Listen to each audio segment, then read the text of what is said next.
Guys, having a baby is expensive, never.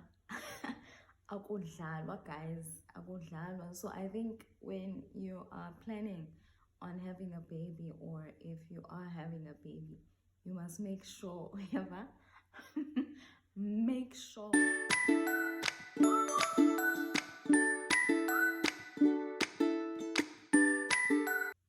Hi guys, welcome back to my channel. I am Ketelwa. For those who are new here, please like, comment and subscribe to my channel. For those of you who are returning subscribers, welcome back. During the week, I asked on Facebook and on Instagram what a lot of the moms thought is expensive where babies are concerned, and a lot of them said their time, a lot of them said nappies, a lot of them said formula, some of them said mental health, which is very, very important. You know, we overlook the importance of you being well mentally, that we forget that it's such a big aspect of raising a child, you know. And then some people said the baby itself, well, no lies there. Babies are very expensive. So what I thought I should do is to tell you guys from my, or to have this conversation from my perspective anyways. So let me start right at the beginning. So for me, I thought it started to get expensive right from the day that I found out that I was pregnant. So what happened was I had my own suspicions, but obviously I had to have those confirmed by a doctor. So I had to book with my doctor and I had a consultation with her. So what happened was when I went to go see her, she took my bloods and she sent those to the lab, which was a separate cost to the consultation. So I had to wait a few days and then I had to go back to see her so she could tell me what those results were, right? So that was another consultation, and that was more money that I needed to pay. So after finding out, I looked for a gynae, and the first time I went to go see her, I had to pay cash because that's a system that they have. So if you're a first time patient there, you pay cash, and so I did that. And then after a few weeks, I had to go back to see her. So I saw her every 4 weeks. What I did during that time was that I activated my maternity benefits, and those covered 2 of the scans and some of the blood tests, and I can't remember what else is covered by the maternity benefit, but it really helps, you know, to sort of save money, even though you are actually paying at the end of the day. So I saw her every 4 weeks. So say for up until the 3rd visit, I didn't pay out any physical cash for the visits, and then that started. So if I remember correctly, this entire journey started around June. So July, August. So it's only from September that I had to pay from my medical aid savings, and those eventually ran out, and then I had to pay cash. So the upsetting thing about paying cash is that you don't really get it back. You never really get it back, to be quite honest. And so towards the end of the year, what was advised by my doctor was that I should change the medical aid plan that I was on to the next level so that I could avoid paying a co-payment when I was going to deliver. So this amount was an amount of 8,000 rands, which is a lot of money in any and in under any circumstance. It's a lot of money. So what I did was I listened to her, and so I changed the plan to the next plan, a level up, to avoid paying that co-payment when delivering the baby. So fast forward a few months later,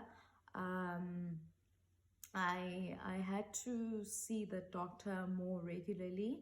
That was every 2nd week. And then fast forward to a few months before delivering, I had COVID, and I had 3 tests done in total. For the one test, I had to pay cash, and then the other 2 tests were also included as a benefit on medical aid. So then once those were done, I had to then go back and see my doctor. So what happened is I had initially said to my doctor that I would deliver my baby naturally. And then closer towards the time, I opted for an elective C-section. So all of this, you actually have to communicate with your medical aid so that they do end up paying for this at the end of the day. So with the elective C-section, you obviously spend a few more days than what you would for a natural birth at the hospital. You literally pay for everything at the hospital. So what happened with me is that I had to have an emergency C-section, which was a few days before the date that I had actually booked. So I was admitted on a Friday, and then I was only discharged from the hospital on the Monday. So in total, I spent 3 days at the hospital, and that cost me a lot of money. And I don't know if, I know for some people it's 2 days, but I had to spend 3 days at the hospital. Nothing was wrong with the baby, nothing was wrong with me. I guess my doctor just wanted to be safe, you know? So the hospital stay in itself is quite pricey, and the longer you stay, the more you pay, all right? So it's something that you should also just take into consideration. If there are any complications with you or the baby and you need to stay for an additional day or 2, that will come out of your pocket. Unfortunately, it won't be for free. Once you leave the hospital, I think that's when everything sort of comes together and reality sets in. You need to pay for the food, the clothes, the nappies, literally everything and anything that is concerned with the baby and yourself, obviously. There's the 6-week checkup that you go to your pediatrician too, and that you will also be charged for. So make sure that either your medical aid is up to date, or you've got a lot of savings or a lot of cash readily available for all of these additional expenses. And once that is done, you also need to think of the immunizations that you need to take your baby to. There's quite a few right at the beginning, so it's important that you either have a lot of money available or you charge these on medical aid. This is actually paid for from your savings. So if you don't have any savings, or if you've run out of your savings, then you will have to pay for these cash. We have opted to go to a private clinic, so we don't go to a public clinic. So I'm not too sure what the price difference is, or if you actually do pay at a public clinic. If you've been to a public clinic, please just let us know in the comments what your experience has been, so that we know, and just to make others aware as well that that is an option. So there's that as well. And now I've thought into the future, you know, what else is a big expense that I will have to be paying for in the near future, you know, and education is one of those. It's quite a big expense, actually, if you think about it. Never mind the food, the clothes, entertainment, and everything else that happens in between. But, you know, raising a baby is quite an expensive journey, and it's something that I don't regret. I'm not complaining, but it's something that you need to plan quite ahead for. Healthcare, you know, it's quite expensive, and we can't discount, or we can't ignore the fact that our babies do get sick, our children do get sick.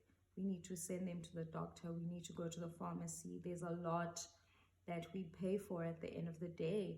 And, you know, before you actually have a baby, you need to sit down with yourself, sit down with your partner, sit down with your family, and really think hard about what effect it will have financially. It's not easy, but I mean, it's definitely something that you can manage. So I'd like to hear from you what your experience has been. What's been the most expensive part of having a baby or of being pregnant? And let's learn from one another and see if there are things that we can avoid or if there's things we can do ahead, before having our children. And that brings me to the end of my video for today. Don't forget to like, comment, and subscribe to my channel. And until next time, bye.